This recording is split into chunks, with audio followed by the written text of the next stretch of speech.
सिंग, राजगुरू आणि त्यांच्या साथीदारांनी निश्चय केला, लालाजींच्या मृत्यूचा बदला घेतल्याशिवाय आम्ही स्वस्थ बसणार नाही.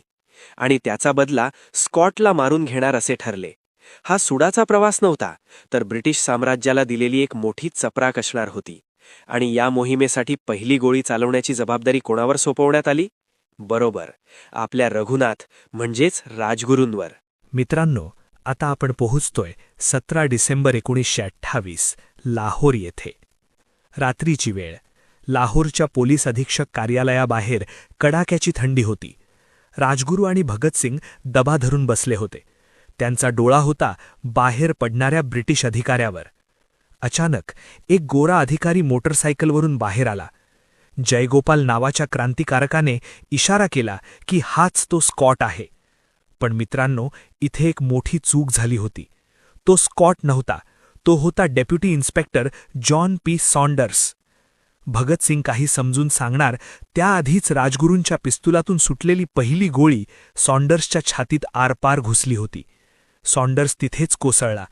त्यानंतर भगतसिंगांनी पुढे येऊन त्याच्यावर सलग गोळ्या झाडल्या आणि लालाजींच्या मृत्यूचा बदला पूर्ण केला.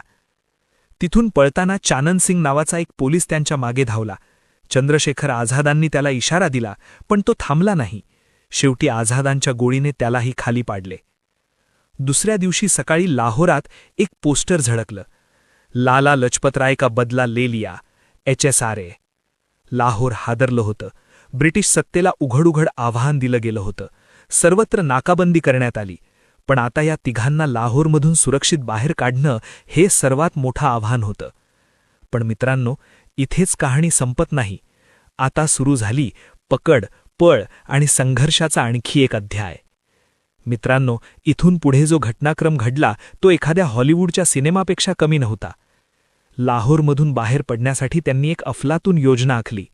भगतसिंगांनी आपली दाढी केस कापली आणि एका युरोपियन साहेबाचा वेश धारण केला. त्यांची पत्नीचं नाटक केलं, दुर्गावती देवी यांनी, ज्यांना आपण दुर्गाभाभी म्हणतो. आणि आपले राजगुरूंना या नाटकात एका नौकराची भूमिका मिळाली. ज्या माणसाने कालच एका ब्रिटिश अधिकाऱ्याला यमसदनी धाडलं होतं, तो आज स्वतःच्या डोक्यावर सामानाची वळकटी घेऊन फाटक्या कपड्यात डोक्याला फडकं बांधून नौकर बनून चालला होता. रेल्वे स्टेशनवर सगळी